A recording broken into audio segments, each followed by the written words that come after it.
Welcome, everyone. I am so excited. As you could tell from my emails, I am super excited for this talk with Justin. It has been a long time in coming. We've always dreamed of having Justin talk to us about the history.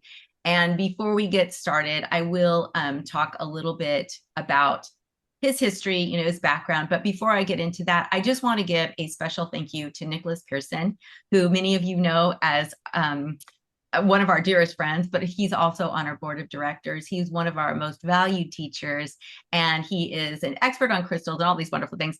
But he, like Justin, is a Reiki scholar, and he brought Justin to us. So I just want everyone to give a round of applause to Nicholas and a big, huge amount of gratitude to him for bringing Justin in. Because I don't think I could have gotten him without Nicholas. So thank you so much, Justin and Nicholas. So I'm just going to go through Justin's bio really quickly, and then we'll jump right into this.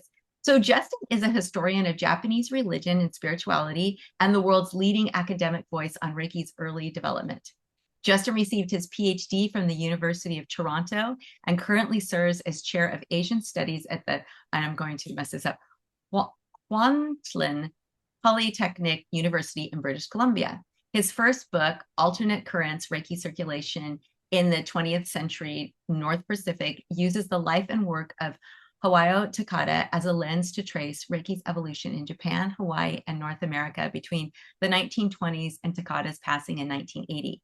And you can explore more of his research on his personal website and on Facebook at JBS Reiki Research. And I'll be dropping those links in. And then there's one other book that I want to give a shout out as well that wasn't in his bio, and that is Reiki and the Benevolent Art of Healing, that was edited by Justin. It was written by Tomita Kaji, and I'm sure I'm not saying that right, but yes, but Justin edited this book, and I love this. You can see I have tags here because I have some questions for Justin about this, but and how it relates to animals. So without further delay, I am going to turn it over to you, Justin. Thank you so much, Leah. It's such a pleasure to be able to talk to your community and also to see some old friends who are here in the chat, or in the meeting. Um, I wanted to take this opportunity. Leah had mentioned in her email, Justin's gonna unpack the origins of Reiki and how it developed and diversified over time. And I've done that a number of times in other places you can see on YouTube and wherever. But I wanted to take this opportunity today oh wait, sorry, I have to share my screen, to talk about a subject because I was invited by SARA, right, the Shelter Animal Reiki Association, to talk about Reiki and animals in Reiki history. Because I think it's something I haven't written about before. It's something I haven't ever given a talk about before. And so I thought it would be a really nice opportunity to look at this material, which is throughout the whole history of Reiki, right? Going right back to Dr. Usui or Usui Sensei. Hayao Takata talked a lot about animals as well. And then also because Reiki history is ongoing, right? And it's continuing to evolve.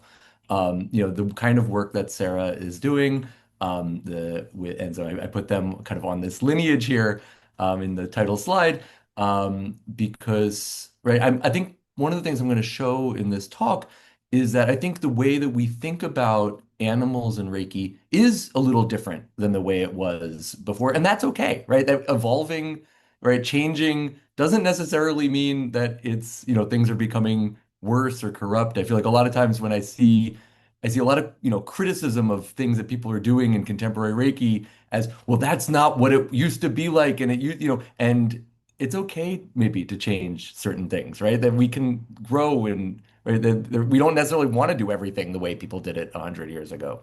I do want to just mention my computer has been dropping my internet a little bit here and there. So if I do freeze, I will be right back. And I see Leah smiling and nodding. So if you could keep smiling and nodding throughout the whole talk, then I know that I'm not frozen, and I'll keep going along with that. Okay, so. I really love animals, and so that's another reason I wanted to do this talk. And I also love talking about Reiki history, as you could probably tell already.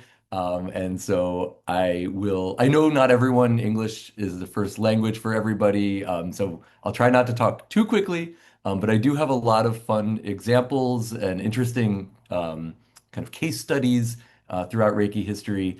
So, and I do want to make sure we leave plenty of time for Q&A as well, in case you have questions about Reiki's origins and development and evolution. I do love to get a lot of questions. So I will try to wrap this up in about 30, 40 minutes so we make sure we have plenty of time for Q&A. But I do have a lot of examples that I want to go through. So we're going to look at three different texts. I mean, one of them is audio recordings, but it's a kind of text in a way. Uh, Major figures kind of in Reiki history that talk about Reiki for animals. And think about, and I'll try to analyze a bit, what do these texts tell us about Reiki and animals, but also how these figures thought about Reiki and Reiki practice. And so we're going to start with a short excerpt from Usui Sensei's own writings. This is from around 1925. I think this was published about a year before he passed. And this is a text called the Kokai Denju Setsume, or the Public Explanation of Instruction, which was published by the Usui Reiki Ryoho Gakkai. Then we're going to take a look at this book that was just the translation just came out, as Leah mentioned, by this figure named Tomita Kaiji, who taught a kind of Reiki therapy in the Osaka area in the 1930s and 40s. And this is his book from 1933. And then we're going to look at Hawayo Takata, the woman who made Reiki a global phenomenon, right? Adapted it for audiences outside of Japan, and her own kind of autobiographical recordings she did a year before her transition. So let's take a look first at Usui Sensei.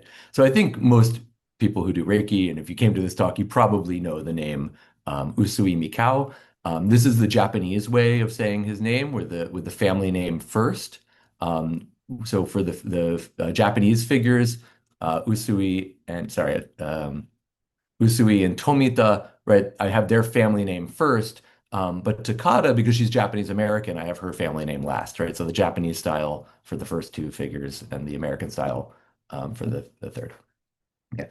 So Usui Mikao, right, is the founder of Usui Reiki Ryoho. Right, his name is right there in the name of the practice, because there were other Reiki Ryoho, there were other Reiki therapies in his time, and so he put his name on it to say, this is my Reiki therapy.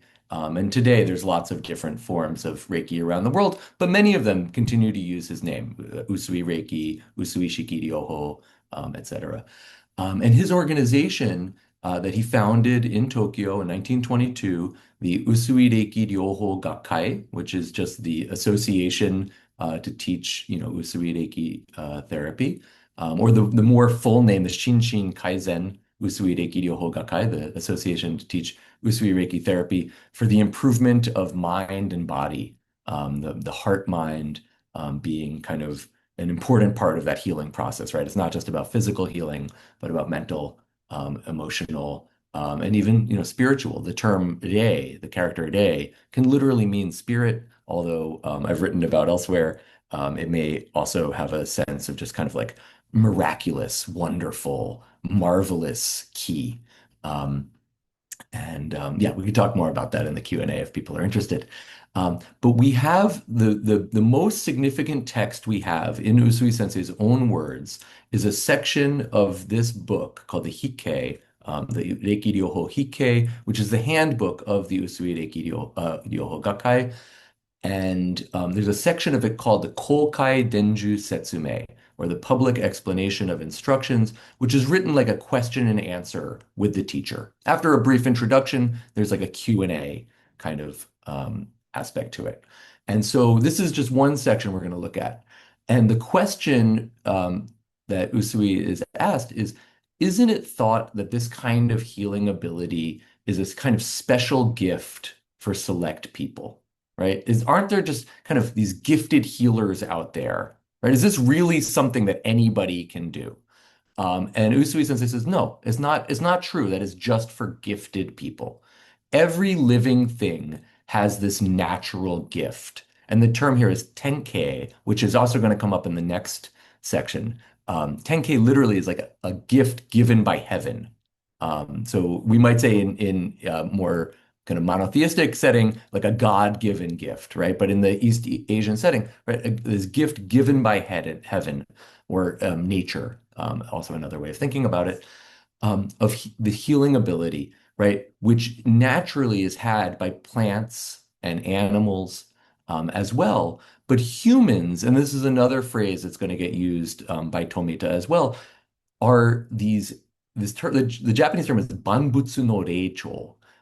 Sometimes this is translated as Lords of Creation, which I think has a bit of a, I don't know, maybe Judeo-Christian kind of vibe to it or something. It does sound a little bit like, in the Garden of Eden, God, saying to Adam, like, you are the head of creation. But this is a term that goes way back in ancient Chinese writings as well, back, 2,500 years to the Book of Documents in ancient China.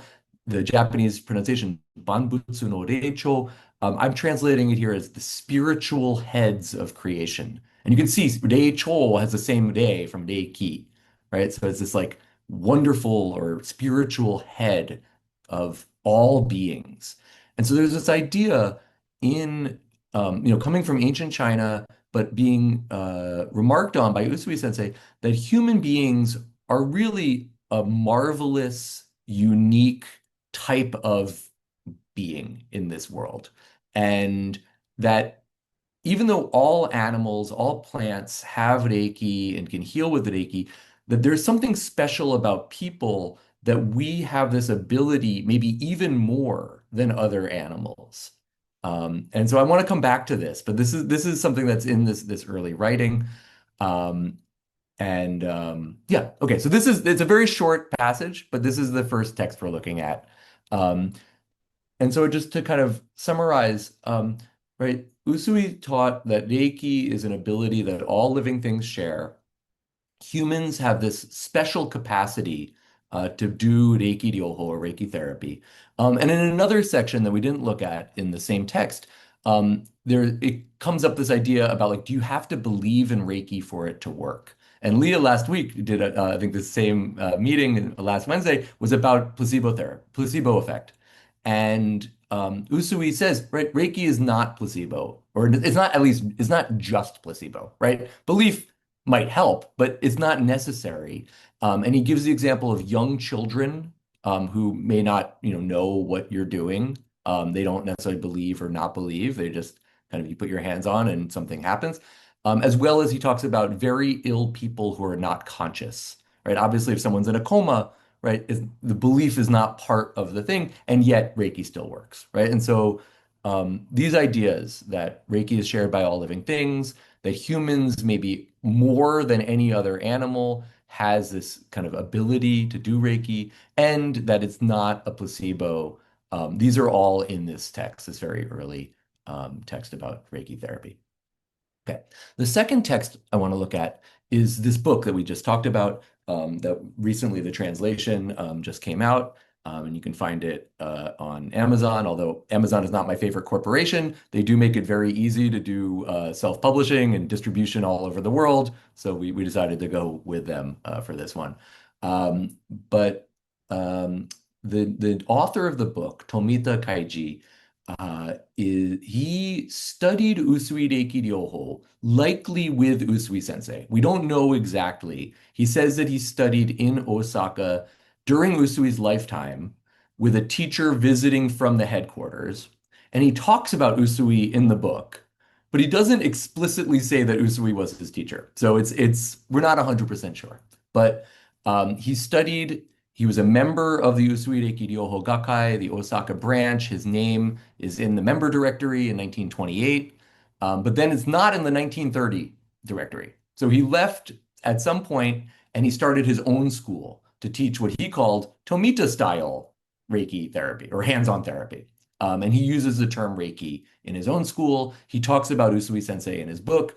A lot of the practices that he teaches in the book very, very closely resemble those in the Usui Reiki Ryoho Gakkai. And so because of that, this book is a really precious and unique insight into how Reiki was being practiced at this time, right, in the late 1920s, early 1930s. And and I was the editor. I wasn't the translator for the book. We have a professional translator. It's very, very time consuming.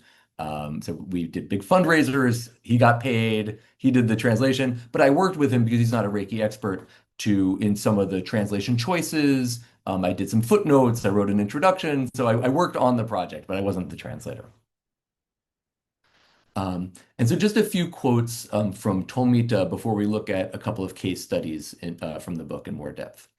So Tomita talks a lot about nature, that nature is the basis of Reiki. And so he says that Reiki is taught by nature, right? That human beings didn't invent Reiki therapy, right? It's something that comes from nature. And and you can see here I have capital R Reiki. That's what I use for like the therapy, like the proper name, right? But lowercase italicized Reiki I use for like the energy or the power, right? And so Reiki is a therapy that was taught by nature, right? And Reiki, right, the power, the force, the energy, the key, right, is the operation or the agent of nature, right? That when we are doing Reiki therapy, it's nature acting through us, right? We're not the healer, right? We often talk about this in Reiki circles, but that something is acting through us, and that something that some people might say is the universe, some people might say is God, right? Tomita likes to say it's nature. That's his kind of term for it.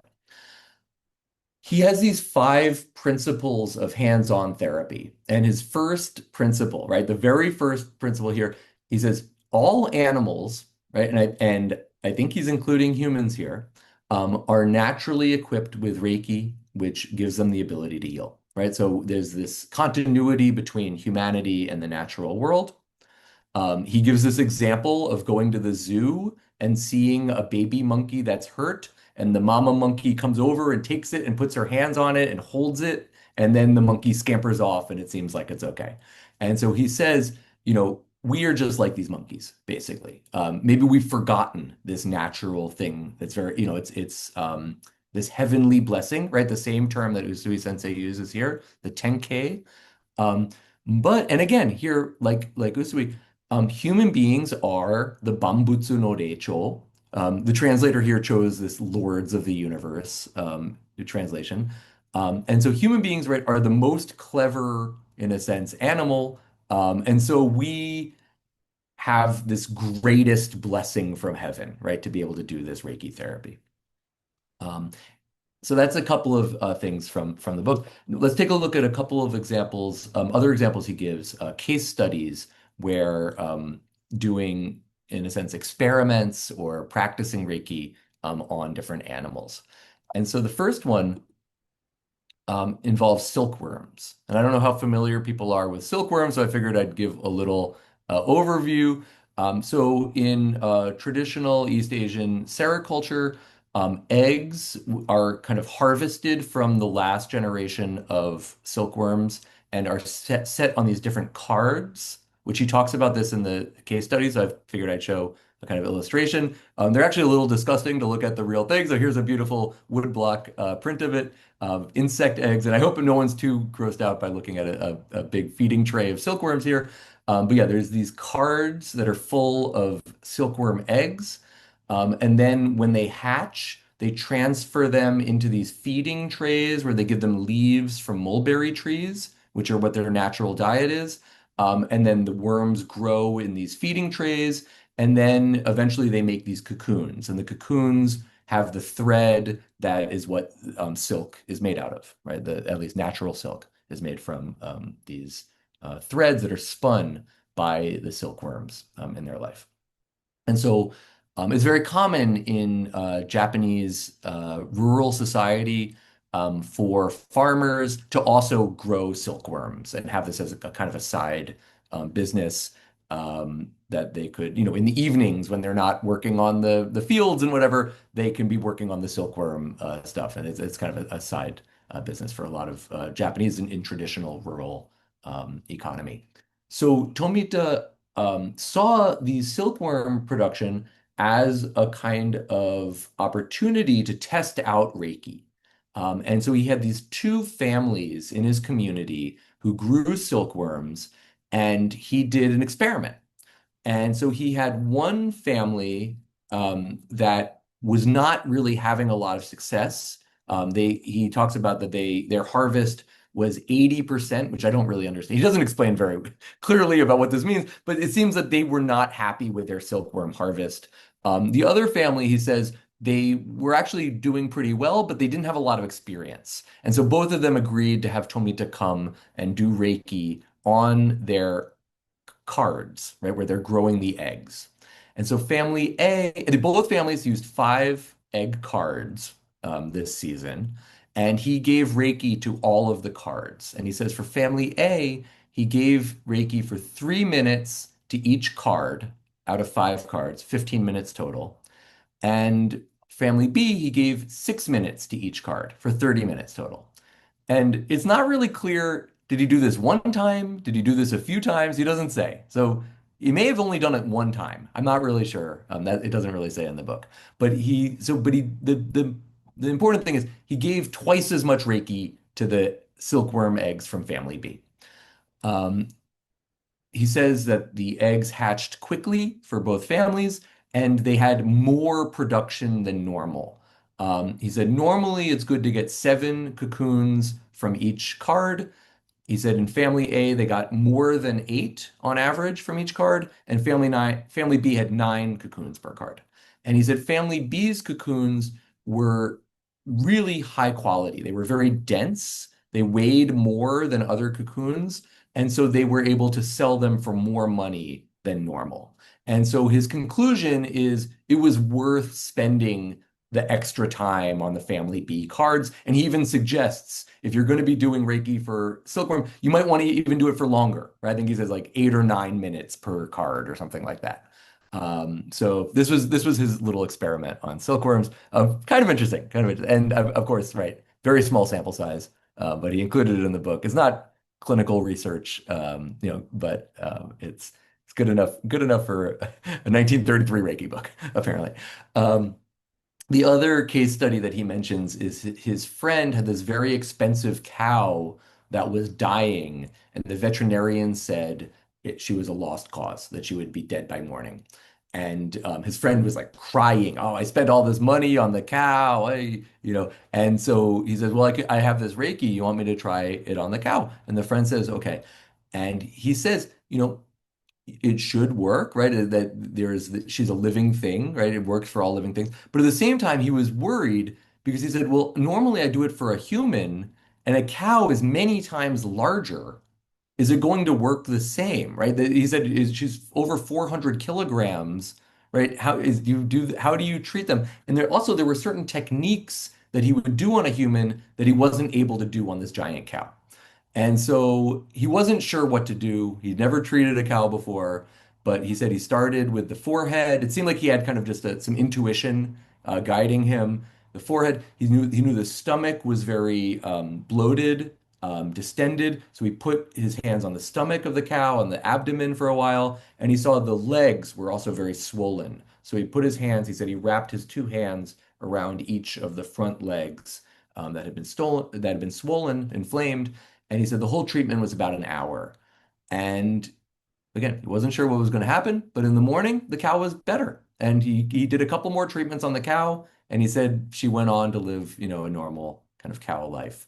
So Tomita was maybe a little surprised and excited about this, and he wrote about it in his book. Okay, so that's the Tomita examples. And we'll come back and maybe think about this in light of the stories from Hawayo Takata as well. And Hawayo Takata was a real storyteller. So this is going to be maybe the longest part of the presentation. I have a lot of stories from her. I'm not necessarily going to read all of the text, but let's start it out and we can see how it goes in terms of time. But Hawayo Takata is the subject of my monograph, the book I wrote, the alternate currents that Leah mentioned, because she is the reason Reiki is a global phenomenon, right? She went to Japan to study. She studied with Hayashi Chujiro, Usui Sensei's disciple. She spent, I think it was 5 months with him at first, 6 months. She lived with him. She practiced daily in his clinic. Then she went home. She started her own practice. She started teaching, I believe, just level one, maybe at first. Then she went back for more training. She then invited Hayashi to come with her, and they taught together during Hayashi's trip in Hawaii, which lasted about 4 months, 4 or 5 months. And so she had this long kind of apprenticeship period, and he made her kind of the head of a branch of his organization. He had the Hayashi Reiki Kenkyukai, and they set up a Hawaii branch. And then she said, and there's other evidence to support this, that when he was deciding to make his transition, right, because the oral tradition says that, with World War II coming in 1940, he didn't want to be part of the war effort. He was a veteran, that he was being asked to help Japan with their military. He had spent time in Hawaii, that may have been part of it. So he decided to end his own life rather than serve in this military effort, and that he asked Hawayo Takata to be his successor, to move to Japan and take over his clinic. She declined. There is some evidence on the Japanese side that this actually happened, but it really shows how important she was to him, that as a non-Japanese, as a woman, right, his own wife was a practitioner, but he didn't ask his wife. He asked Hawayo Takata, and not just a practitioner, but a teacher as well. And so, yeah, in some sense, Takata, really was the successor to Chujiro Hayashi. And as I mentioned, right, she taught for almost 45 years. She made some adaptations to Reiki, right? I think part of why I wrote the book, I think there was a lot of misunderstanding around Hawayo Takata, that she, learned a particular style of Reiki from her teacher in Japan, but she made changes based on her own experiences, right? She practiced for over 40 years. She also got trained as a massage therapist in naturopathy, so she had a different kind of understanding of the human body and of natural therapies. And also, she was trying to translate this Japanese practice for audiences outside of Japan. And so she made some changes that I think were partly to translate those practices for these foreign audiences. Um, but we'll see. She was also a very practical person. She grew up on a sugar plantation. Her parents, were field workers, cutting sugarcane. She grew up around farm animals. So she was kind of an earthy side to her. And she was concerned about care for animals. And this comes through in some of her stories. This is a photograph from the Hawaii Takata archive that she, I believe, may have gotten from her sister. There's some pics of her father in there working in a kind of garden. There's pictures of mountains in Kauai. So I believe may have been the family home in Kauai. And it says on the back, "This is the backyard. Chickens are for you when you come back." So I don't know. Her sister maybe was trying to get her to move back to Kauai or something, and was trying to tempt her with some chickens. I'm not exactly sure, but that's my interpretation. Um, and so these following quotes are from a series of cassette recordings, audio recordings she made in December 1979, about 1 year before she made her transition. And she told a lot of stories about practicing Reiki, and a lot of them have to do with animals. And so I'm going to share some of those here today. And so this whole first section comes from a portion of the cassette where she's talking about right around 1941, 1942, I think, yeah, probably more like 42, when the US had declared war on Japan, and Hawaii was a major staging ground for training soldiers, for sending them off into the Pacific War. And so Hawaii farmers were being asked to supply lots of food to the military bases. And so she says the farmers had big government contracts. And she was teaching at this point on the Big Island of Hawaii. She lived in Hilo. And so she had taught pretty widely, particularly on the Hamakua coast, the kind of northeast coast of Hawaii. And so this is a lot of agricultural land, and it also goes up into ranch country where there's these kind of Hawaiian cowboys called Paniolo. And she says the farmers, needed to produce tons of vegetables on their farms, and they had Reiki. So they treated the seeds, they Reiki'd the seeds, and they had beautiful crops, and every farmer was a success. And then she goes on to talk about the cowboys. When they knew there was going to be a newborn baby, like a calf, they would take care of the newborn by wrapping them in a warm blanket and vitalizing the newborn baby with Reiki. And this cowboy told her, with Reiki, we have not lost one newborn. And so this kind of neonatal, cow care with Reiki. And also, he said that there were cows that dairy cows that were not very productive in terms of producing milk. And so they worked on them like human beings, that we gave them complete treatment from head through the organs. So this is the foundation treatment that Takata developed. And they also became productive. Right? So we see Takata's Reiki teachings here being applied to plants, but also to cows. And then she talks about chickens as well. She says the chicken farmers, we had mass productions, right? They needed so many eggs for the government contracts. In a brooder, there are 100 chicks. In the morning, when they bring the feed, I spread my hands inside the brooder and I Reiki'd every single chick and vitalized them. Treat them for 15 minutes, and that brought them a healthy batch. So it seems like she wasn't doing hands-on treatment, but she was just holding her hands over, 100 chicks for 15 minutes, sending Reiki to, every single chick in the brooder through this kind of hands-off method. And all the chicken growers became very happy, their production and the eggs became very prosperous. Right. So Takata always, right, with health and prosperity go hand in hand for her. That's always a big thing she emphasizes. Okay, the next example comes from another section, another cassette, and she's talking about pregnancy. And I have to say, just maybe as um, an aside, some of the stories on these cassettes are a little hard to believe. The story after this one is about a farmer who cut his finger off with a lawnmower, and then he put it back on and tied it with a bandana and Reiki'd it, and then it totally healed with no scar, and he was able to use the finger. So take, some of Takata's stories, I think, with a grain of salt. But although, miracles happen, we don't know, but she was a storyteller on some level. But it's important, I think, just to keep that in mind because I think this example is one. So during the classes, I preached and I lectured on how easy childbirth was with Reiki. And provided they received their treatments during the pregnancy, their bodies were very pure and the kidney functioning was good. During my lectures, I said many times if they use Reiki properly and the body is in good condition, they will witness painless birth. And the class laughed and said, your story is too sweet. I don't think I can swallow that. I said, all right, I will show you an example. And she mentions elsewhere in the tape, I didn't put the whole transcript here, about women, going into labor and delivering the baby at home within minutes with no pain. And before they knew it, the baby pops out and, everything's great with Reiki.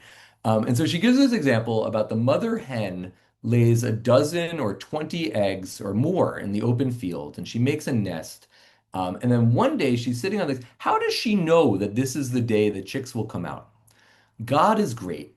He gives sense and takes care of everything. And the next day, the proud mother leads all the little chicks back to the coop to find their feed and home, and they're safe at the coop where the rats cannot get them, and they're very happy and confident.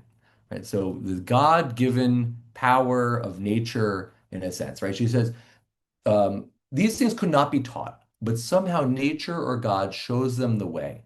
And therefore, a human being, right? Consider we are the highest being of God's creation.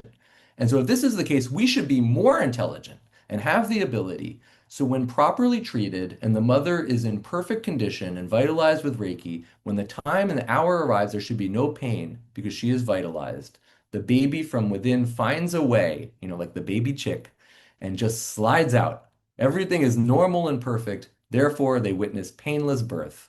And the students smiled and said, thank you for this explanation. Yes, we human beings are of the great being, and there comes such a thing as the animal life, the plant life, and the fowls, and even the plants that are living in the hot house. When we vitalize them with energy, they work as if they had been fertilized, right? Therefore, it's very common and natural, very proper for human beings to have painless birth. Okay, so okay, take it as you will. Um, just one more, two more slides with Takata stories, and then I'll do the conclusion, and then we can have some Q&A and stuff. So I love this example too. So look at the animals, she says. They know when the time and the hour comes. They have nobody to attend them, but they have their own way of taking care because God provides them with this energy. How do they use the energy? When a cat or a dog is hurt, he will sit and use his tongue. And if he has a hurt paw, he will treat the paw through the tongue, I guess, and close his eyes and work on it until he has no pain. And therefore, anything that has life accepts Reiki, even plant life and the goldfish. And if you've read Takata's stuff or listened to her talk, she always mentions goldfish. She loves this example. Maybe we could think about why. But she said, and they said, goldfish, how do you treat goldfish? It's very simple. Hold the bowl they're in, or if they're in a tank, stick your Reiki hand in the tank. Disclaimer, I'm not sure if this is good for fish, I don't know. But stick your Reiki hand in the tank and say to yourself, I am giving him energy or Reiki. And in a few minutes, even if the fish is very, very still, they become active. And she gives one more example about plantation workers who sometimes find a carp in the irrigation ditches when they're out in the fields and they don't have a good way, right? They're at work. They can't just go home with the carp. So they put it in a wet sack for hours. And then when they bring it home, you can give it Reiki, and then that's going to help them survive. And so she says, you'll find, if you give it Reiki, the fish or the carp is wriggling and enjoying his swim. So this proves Reiki is a great energy. Okay. So um, Takata's ideas, right, just in a little bit of summary, that Reiki, you know, uh, is a great energy is kind of proven or demonstrated through working on animals, right? That animals don't need to believe in Reiki, right? Therefore, it is kind of beyond placebo effect. It even works on fish. I think part of the reason she stresses goldfish is that they're such kind of a simple animal in a sense, right? That they're not like a cat or a dog, which we give kind of these like emotional connections with, right? Or a cow or a chicken even, right? But even on goldfish, right, Reiki works. And so therefore, it's not a placebo. It's as natural. She uses the term God-given kind of power. Just like a dog or a cat licking a wound, right? That's their way of doing Reiki. As I said, maybe some of her stories give a little bit of unrealistic expectations about the potential for Reiki, but at the same time, right, she says these are stories she experienced herself, so who am I to criticize? Um, we see this close connection between a lot of her phrasing and what Usui sensei and Tomita sensei had said, 40 years earlier, 45 years earlier, 50 years earlier in Japan. Um, Human beings, like all plants and animals, have this natural healing ability, but humans have this kind of higher nature, right? That we are the highest being of God's creation, she says, which is very similar to the Bambutsu no Reicho narrative.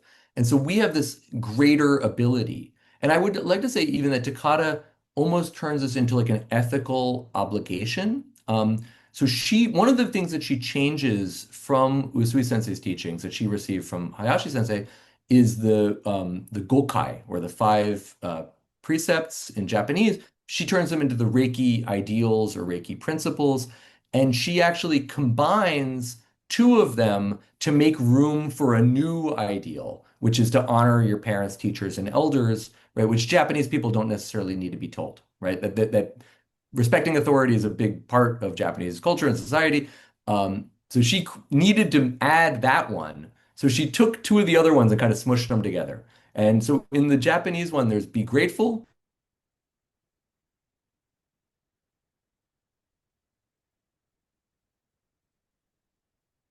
to every living thing. And Oh, Justin, can you repeat that? Because you sure. froze. Yeah. Sorry. Did I freeze? Yeah. Yeah. I saw you jump. So she took these two from the Japanese and kind of smushed them together, right? So kansha shite and hito ni shinsetsu ni. become, in the English one that Takata taught, show your gratitude to every living thing. And there are versions of this where she goes on and she says, to the plants and to the animals and the birds in the sky and the fish in the water, right? Every living thing deserves our gratitude.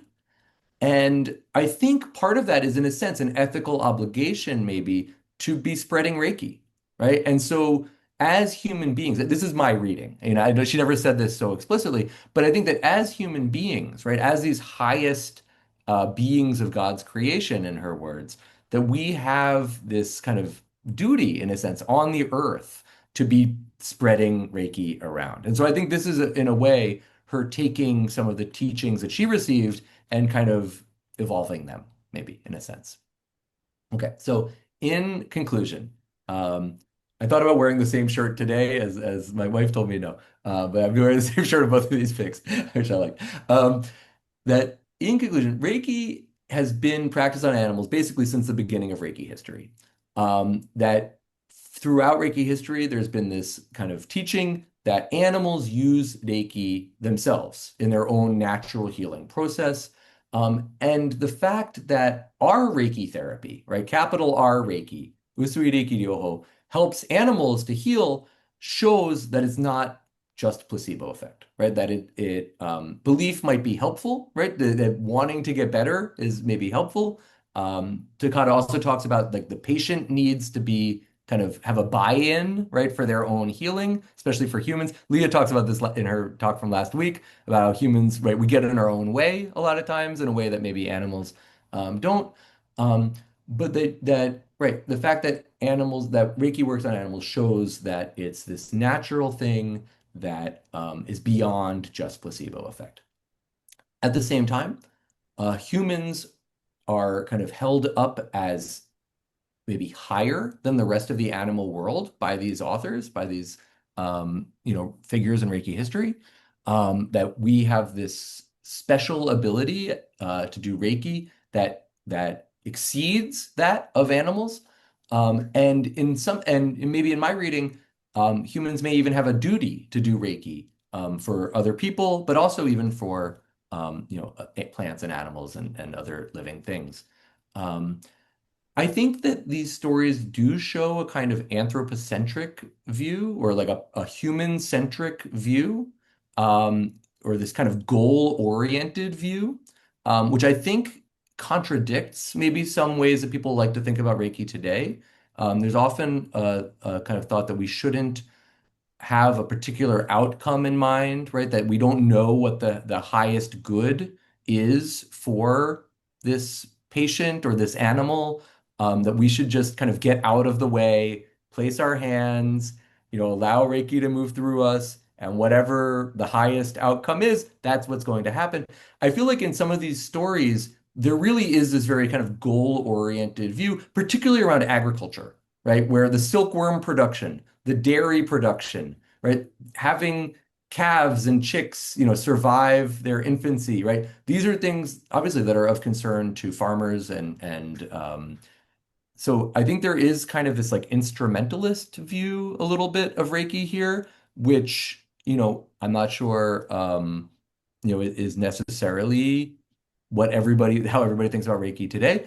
And also it seems like there is this kind of goal-oriented view, which maybe also is a little bit at odds with Sarah's ethic of like let animals lead, right? That's kind of like I feel like there's a sense of like humans know best in some of these stories from Tomita and Takata. And this is where I said that like, hey, Reiki can keep evolving, right? We don't have just because this is the way a teacher did it 50 years ago or 100 years ago, this is the way, the best way, and this is the way we should always do things, right? Like learning continues, even after the teachers pass. And so, yeah, maybe I think Sarah might be the next stage in evolution of Reiki in animals. So that's my presentation. I hope I didn't go too long. I think we do have some time for questions. Thanks very much for your attention. Thank you, Justin. That was so informative.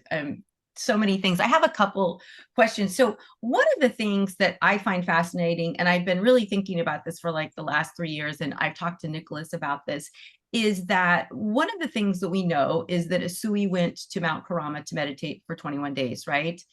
And do we know, was he outside when he was meditating? Was he meditating inside? Or was it like a Shagundo practice where he was outside in the elements? Yeah, I mean, we don't, there's a lot we don't know.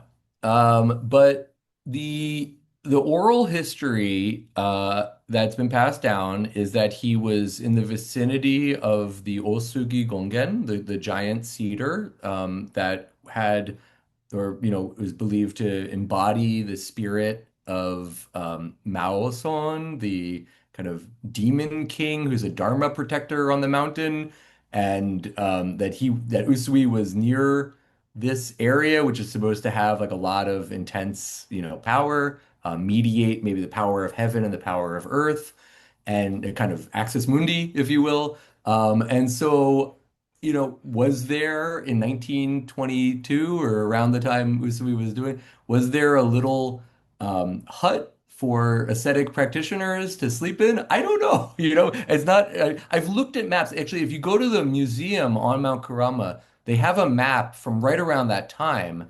And I don't know of any particular huts for people doing long-standing ascetic practices up on the mountain in that area, but it doesn't mean couldn't have existed. Takata does say in her story, right, about the kind of the light appearing in the dark sky, right? He's starting his final day of meditation. It closely resembles the story of Kukai, a famous Japanese monk. He does his morning star meditation, and the light appears and it strikes him in the head, and he comes out with these like kind of new powers in a sense. And so again, is it an archetypal story that she was a storyteller, right? Is it a teaching story? Is that actually something that may have happened that Usui Sensei was kind of, just kind of sleeping outside at this time? It's hard to say. Yeah, we just really have the oral tradition at this point. Well, the reason I ask is because when we go, and Nicholas and Kelly both have been, and some of the students on here have been to CARE. So CARE is a wildlife sanctuary in Apopka, Florida, and they have farm animals like geese and goats, and chickens, and then they have tigers, they have a bear, they have alligators, monkeys, lemurs, all these wild animals. And when we go, Let Animals Lead is all meditation based, much like what Usui was originally doing, right? Going and meditating on the mountain. And what happens is when we are meditating, everything gets quiet. Now, it's not because we're these great meditators and we're bringing this great peace. We contribute to it, but really the animals, once they get relaxed, the energy gets very relaxed, and it's kind of like a domino effect, right? And so Yeah. pretty soon the entire property is quiet, including the wild birds that had been chirping and making noise, and even the neighbors sometimes go quiet. My point is that what fascinates me, which Hmm. came first, animal Reiki or human Reiki? Because Usui was on a mountain outside. I'm thinking if they said, they saw the light and everything outside, and he's surrounded by animals. So I've looked at see all the different animals that would have been up on Mount Kurama at that time, and there would have been wolves and bunnies and deer and eagles and all these different animals.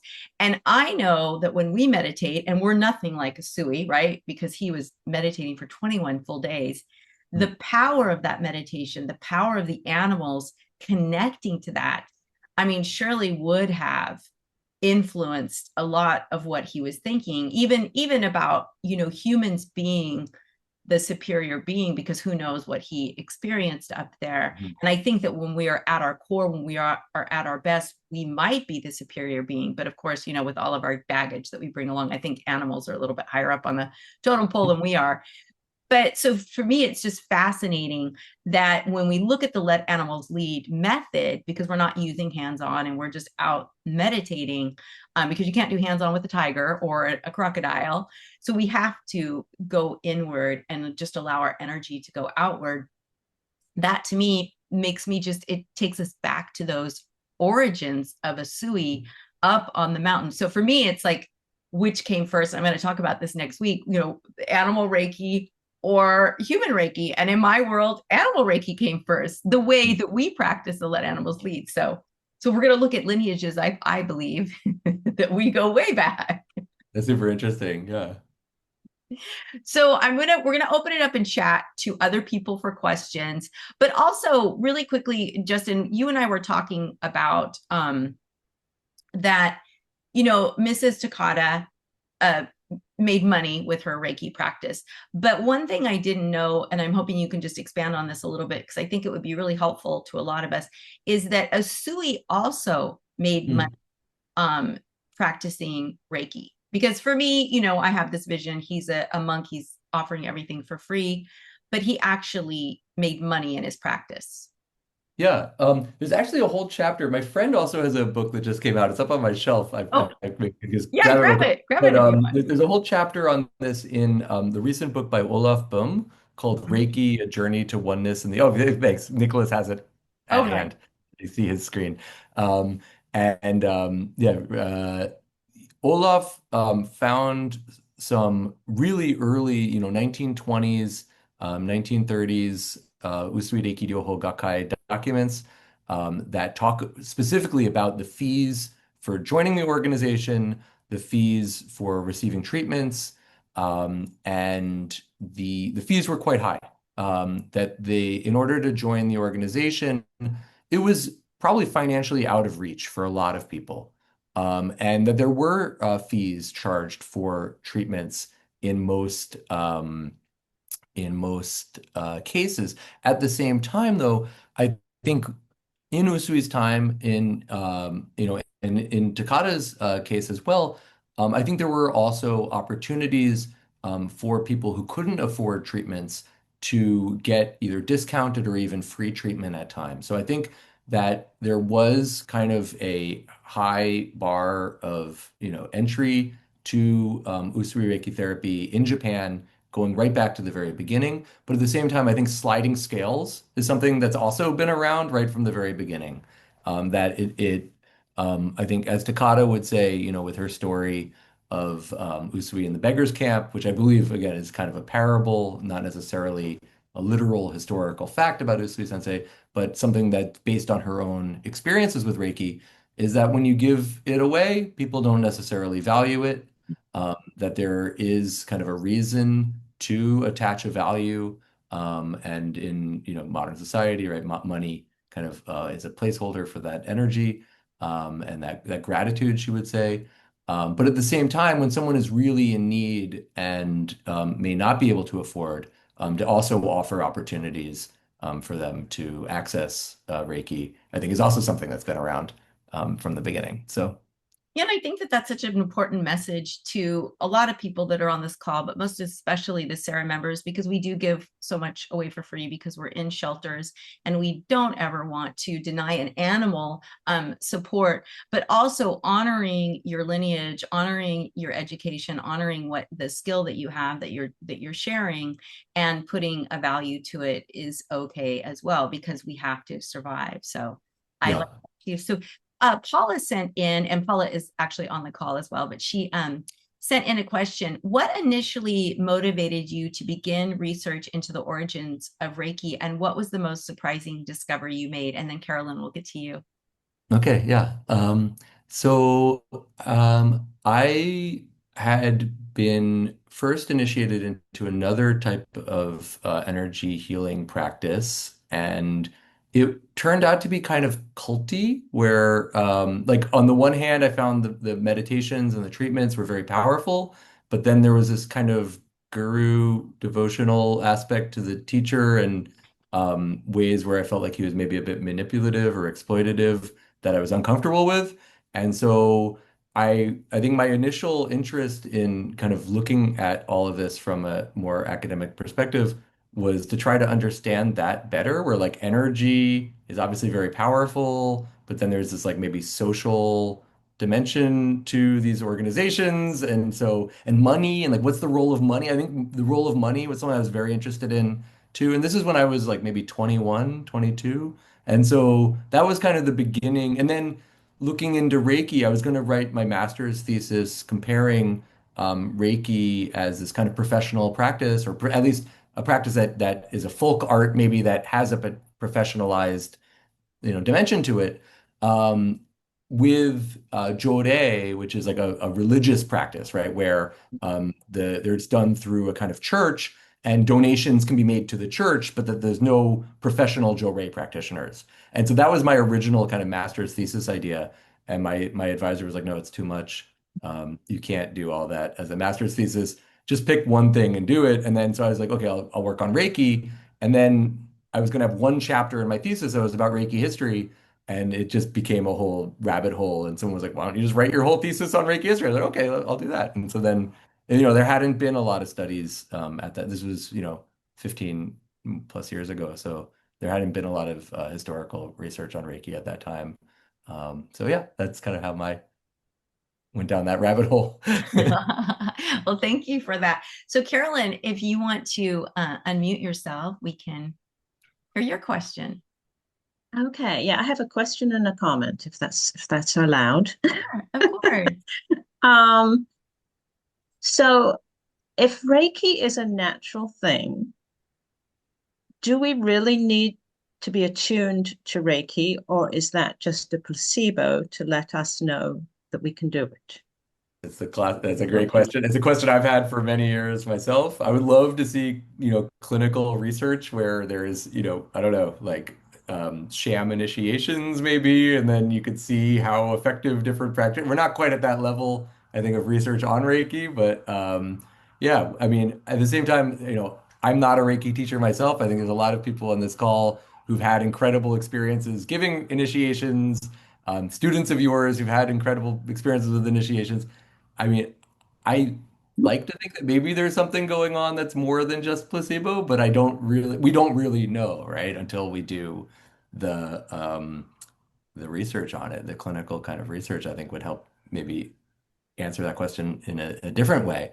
But I think the idea that we're all, naturally have Reiki, my grandma says, right? Like, no one was talking about Reiki when I was putting my hands on my kids' knees, but my hands got hot, their knees felt better, they went off and ran, and the monkey, Tomita's talking about the monkey, whatever. But obviously, there is something about training that helps you to systematize the treatments, that helps you to understand what you're doing in a different perspective. And in theory, right, at least the initiations or the Reiju strengthens the connection between the practitioner and the source. So yeah, I can't answer the question definitively, but those are just a few Okay, well, that's perspectives. good. And that makes me feel better because I was mystified with that. And again, and So, then also we have, as I said, we have many, many, very experienced Reiki masters here on the call. So if anyone else wants to jump in on this question, I'm happy to cede a little time. Uh, Before I yeah, and think, I'm not, oh, go ahead, oh, Carolyn. and I think Carolyn yeah, also I'm had a not comment. experienced. Not, I mean, I'm Reiki level one. I'm not like a huge Reiki person. So Sure. that's why I thought it was a beginner question. Um, And then the other thing is, yeah, I'm having a little difficulty with this concept of the human being the best at the Reiki, Yeah. given that we always talk about how good animals are with energy and how much baggage we have. And that's been a question to me is why do we need to go to shelters and calm things down when animals are the ones who are so good with the Reiki? They seem, and I mean, I had an experience with my cat where I gave him Reiki and I'd been shoveling the drive for 6 hours and I got up from the Reiki and I had felt the Reiki going all through my body and I had no aches and no pains. And it was like I felt like he was way more powerful than me. Definitely. But Justin, I'll answer that really quickly for her. Mm. The reason we go into shelters is because it's just like with humans, right? We've got all our baggage. We're out of alignment with who we truly are at our core. Mhm. Animals that are in the shelter are out of alignment with who they are. So we go and sit with them and we Mhm. meditate. And once they relax, they go, oh, that's right. This is who I am. I'm calm. I'm calm. And then what happens is after 2, 3, 4 sessions, the animal finds that peace within themselves and they get reconnected to that strength within themselves. So, yes, they are more powerful, but when they are traumatized or stressed out, they're out of balance, out of sync with their Okay, natural abilities, if you will. that And if I makes could, sense. Yeah. and if I Yeah, could go jump on ahead. that too for a second, they're in the Jikiden lineage. They talk about that the kami, right, in Japanese, in Shinto, right, the kami, the deities inhabit these like huge trees, for example, like the one on Kurama, where Usui Sensei sat.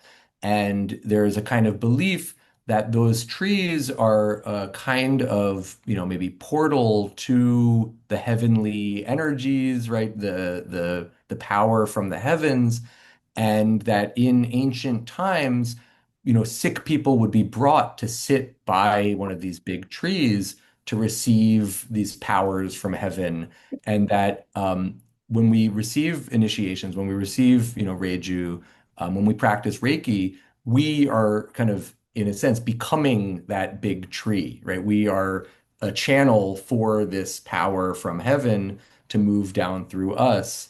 And I think, like Leah said, it's like it's becoming our highest potential, becoming who we truly are. And so to kind of be able to be that presence and hold that space, right, that for these maybe traumatized animals that aren't, their higher self, their highest potentials. I got a private message in the chat, so maybe I'll just respond to that one very quickly, and then Yeah, we'll and then we'll go. get to Michelle, and then Nicholas, and I think Yeah. Maria have questions. Yeah. Yeah. So the private question was about medicine Buddha practice and Reiki. And so my research, kind of points to, and I think other people have written about this as well, I think Nicholas as well, that rather than that Usui Sensei, in the symbols, I think, in the second degree practice, did integrate certain aspects from esoteric Buddhist practice, particularly in the second symbol, the mental emotional symbol, which is derived from a Sanskrit syllable. But it's not medicine Buddha per se, but rather Amida Buddha or Amitabha Buddha, who is known in the Buddhist canon for kind of infinite love, compassion for humanity, light and life, right? That infinite life, right? This kind of being outside of our world of samsara, right? Just beaming love for humanity and this kind of way of transcending our world of suffering.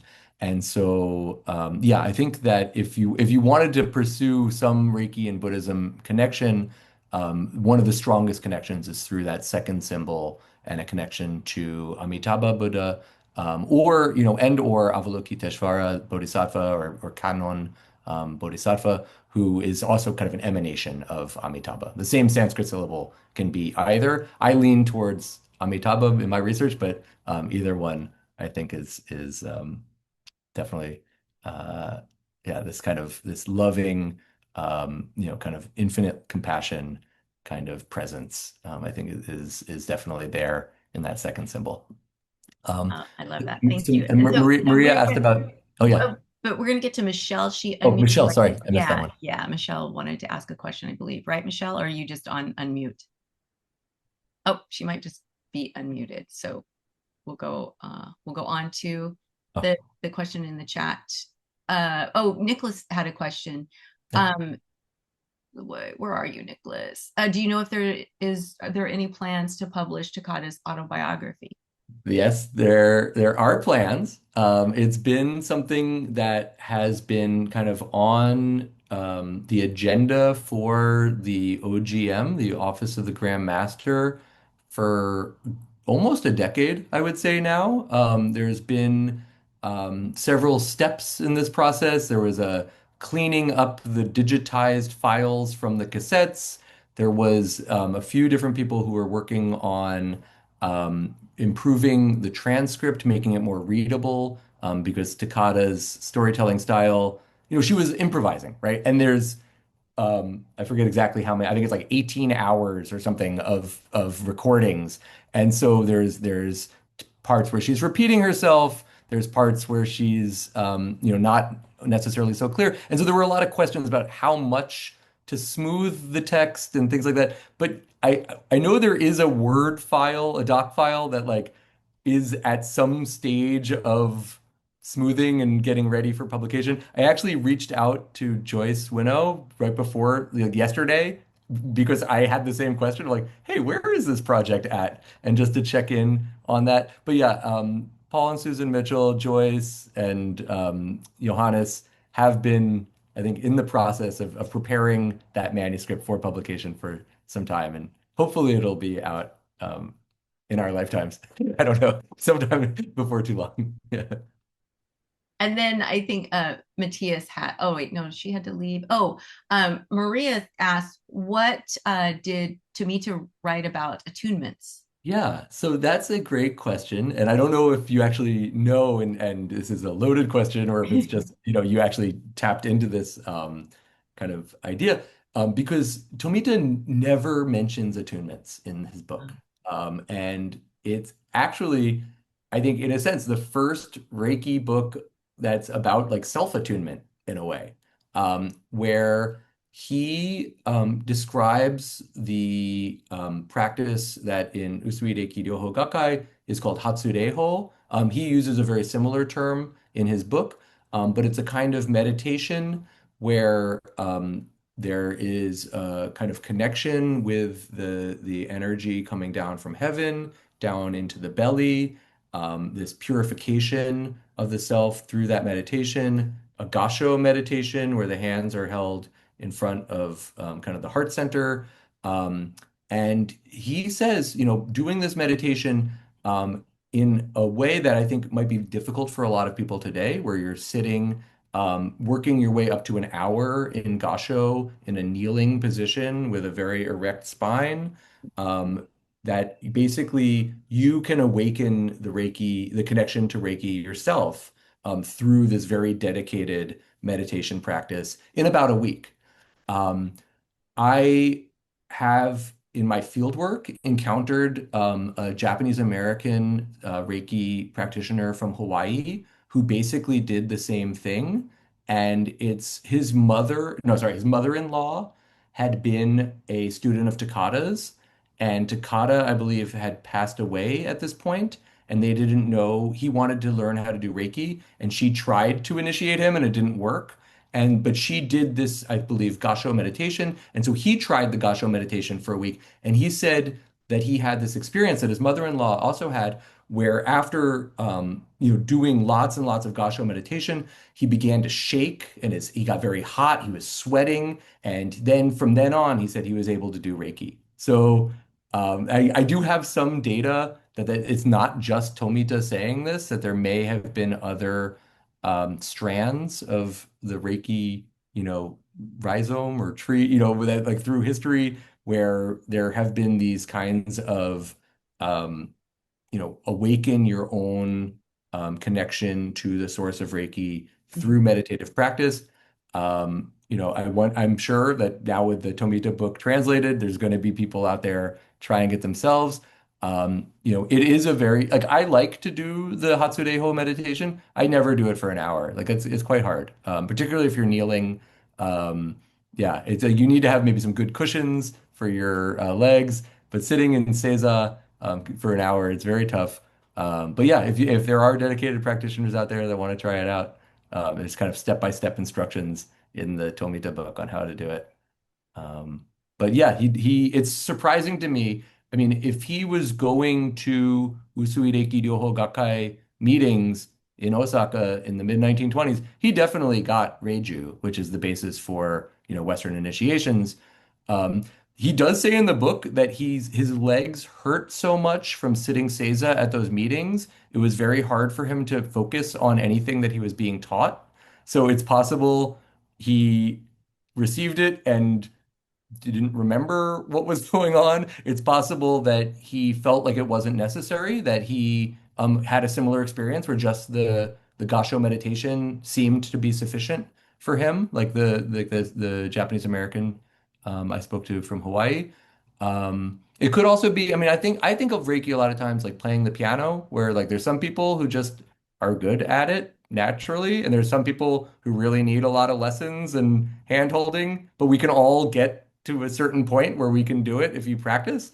And yeah, so these guys who kind of had this experience of just getting it without initiations, they may just be, good at Reiki. I don't know, like more naturally good at Reiki. I don't know. I don't know. This is my own kind of speculations, but Well, I think that's interesting too, because he doesn't talk about attunements, but he does talk about how everyone has this within them. yes. And maybe Yeah. it's more, about that true belief and really leaning into that you don't need someone else to give you or or seemingly give you something that you're lacking, that when Definitely. you're really into this practice. And I think that that's true with the, like, even animal Reiki in our Wednesday calls, we give a lot away for free. It's really, what are you going to do with the information? Are you going to practice it? Because if you practice it exactly the way we talk about it, then you will have success, and you will. But classes are good because you're learning from a teacher, you get to ask questions, you get to learn, little tips and tricks, and you get to hear other people's experiences. But I think it's very interesting that he says that about Hatsu and just about Yeah. meditating for the. Well, there's a couple of other points actually in the book too that I was just thinking about. So it's not just Hatsudeho. He has other techniques, like things that you can practice at home to develop your sensitivity in your hands, various techniques. And so I think definitely like the way that Takata was a Oh, you froze.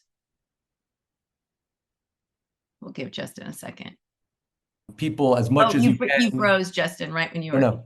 Oh, starting. sorry. So I think start my over. Yeah, okay. to But start he was over. just saying basically practice, practice, practice. You know, they like Dakota said that if you do this meditation and then you never use it, you're not going to necessarily have that connection forever. And so he says once you start practicing, you should be doing Reiki as much as you can.